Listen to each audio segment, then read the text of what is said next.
সব জায়গায় বেশি ফ্রি হতে যায় না, দাম কমে যায়।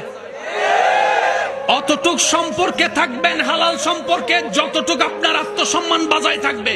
আত্মসম্মান কোরবানি দিয়ে সম্পর্ক করলে সারাটা জীবন অপমান আর অপমান সইতে হবে। কথা বলেন ঠিক কিনা?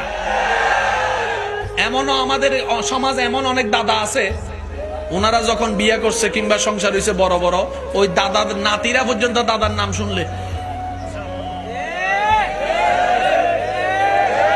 আমার দাদি কাজ করতেছে, শুধু শুনছে দাদা আইতাছে।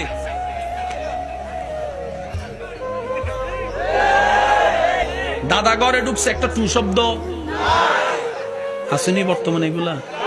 ওই যে বেশি ফ্রি হয়ে গেছি, মা তুমি আমার সঙ্গী, তুমি আমাকে তুমি তুমি বলবে না তো কে বলবে? আপনি থেকে গেছে কই, তুমি আরো একটু সম্পর্ক